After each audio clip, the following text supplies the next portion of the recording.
Hello friends, today we are going to discuss the negative list under the GST.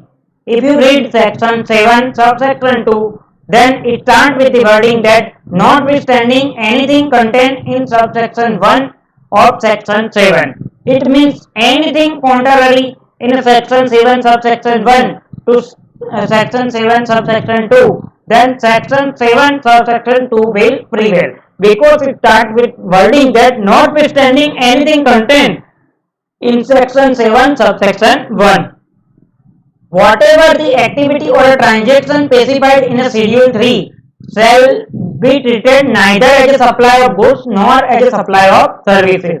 So whatever given in schedule 3 will not be considered as a supply as per section 7 subsection 2.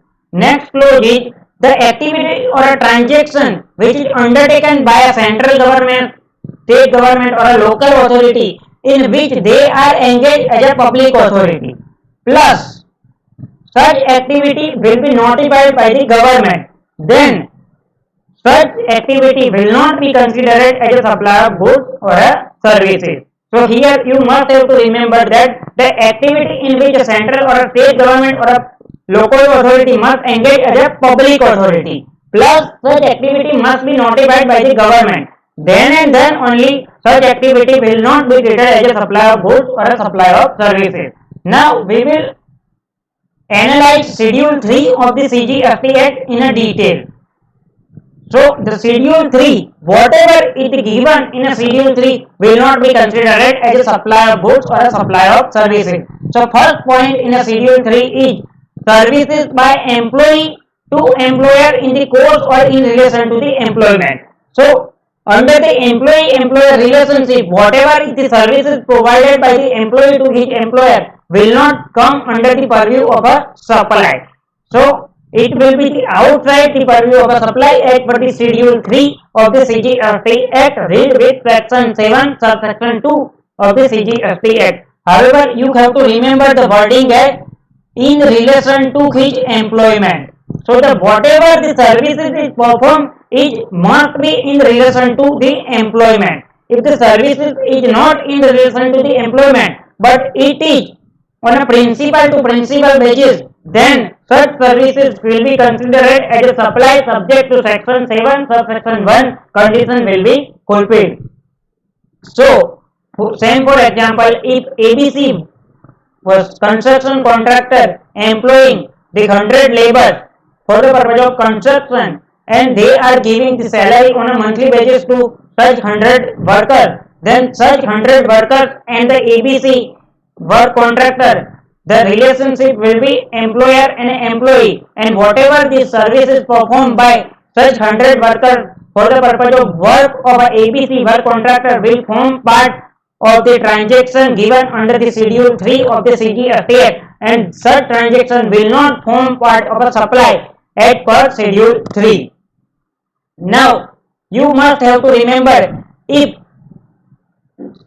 employee is getting the compensation for the purpose of termination of his employment from his employer, then whether such compensation will form part of a supply or not. Friends, such compensation is generally received by employee from his employer in the course or in relation to the employment, because it is due to the loss of employment he is getting the compensation. So it is under the contract of his employment with his employer. So whatever the compensation is received on a termination of employment will not form part of the supply as per Schedule 3.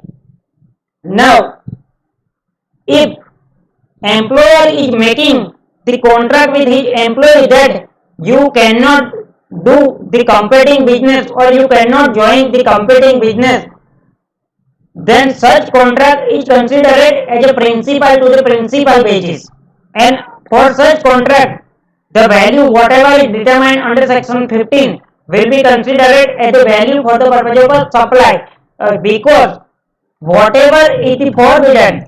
Same for example, here there is an example.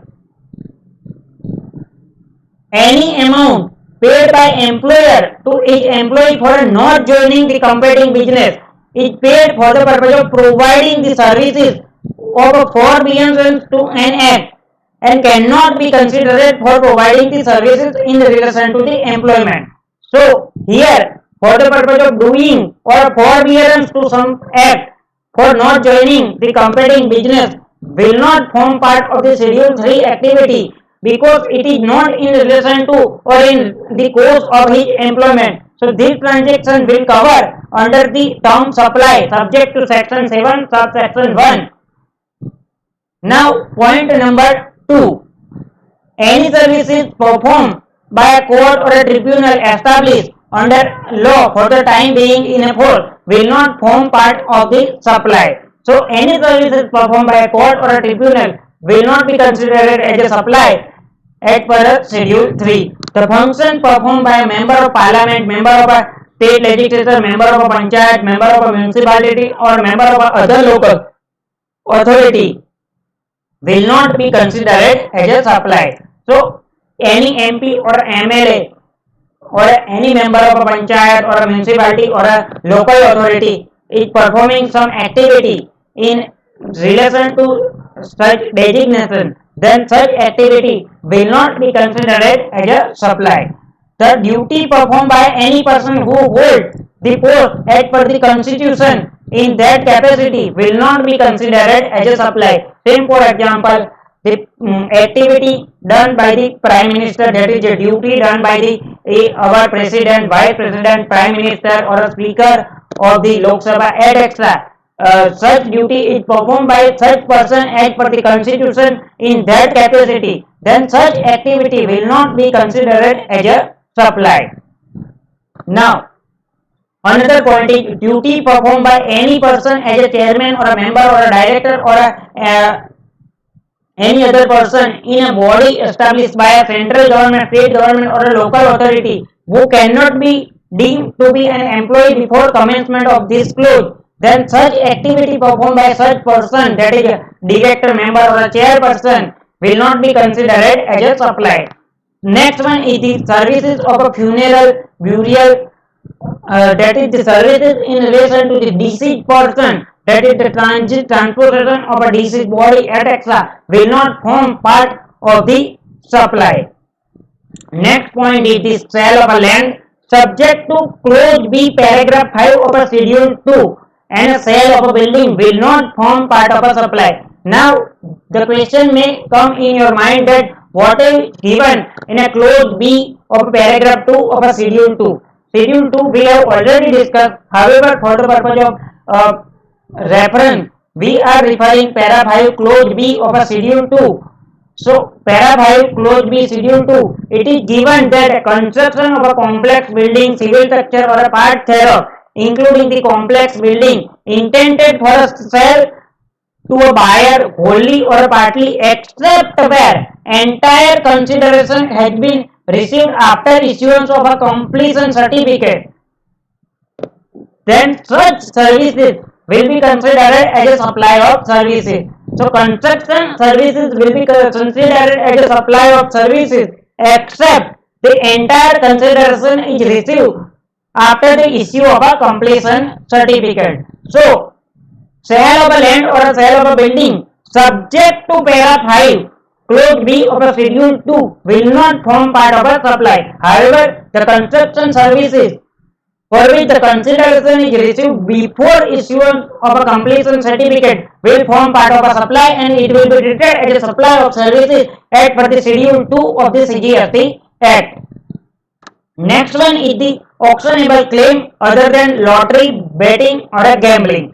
So we have already discussed the definition of a good as per section 2 subsection 52. Under definition of good as per section 2 subsection 52, auctionable claim will form part of the goods. However, the auctionable claim other than lottery, betting or a gambling will not be considered as a supply of goods or a supply of services. So only the lottery, betting and gambling, these three auctionable claim will be considered as a supply of goods or a supply of services. Another auctionable claim will not be considered as a supply as per the Schedule 3 of the CGST Act. What are the another auctionable claim? Same, for example, right to recover the money for or insurance, will form part of the auctionable claim. Then such auctionable claim may be considered as a supply. Next one is the supply of goods from a place in a non-taxable territory to another non-taxable territory without such goods entering into the India. Same, for example, Mr. A residing in Mumbai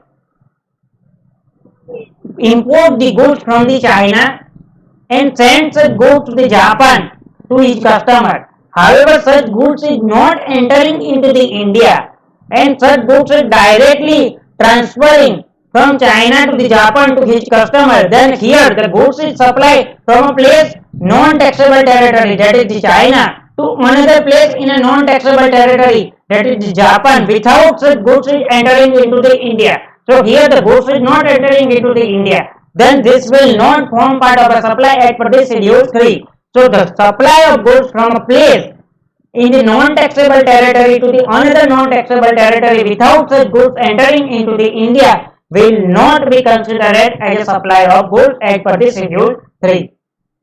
Next one is the supply of a warehouse goods to another person before clearance from a home consumption. So if the importer has warehouse the goods after importing, then before clearance from a home consumption, if he is supplying such goods to another person, then such supply will not be treated as a supply as per the section 7 subsection 1, because in the Schedule 3 it is given that supply of a warehouse goods to any person before clearance from a home consumption. So if you are supplying any warehouse goods before clearance of a home consumption, then it will not form part of a supply. Next one is the supply of goods by consignee to any other person by the way of an endorsement of a document of a title of a goods after the goods has been dispatched from any port of a origin located outside India but before clearance of a home consumption. Same, for example, you are importing the goods from a UK.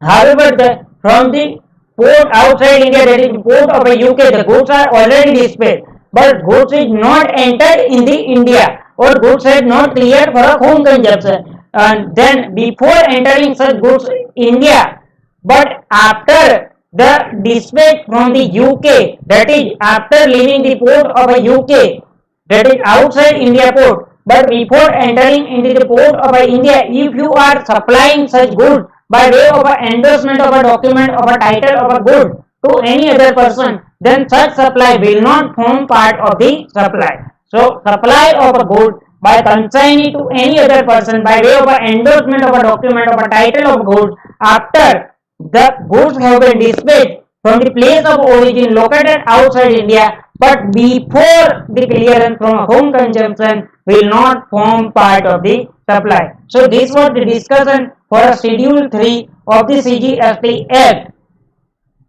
Thank you.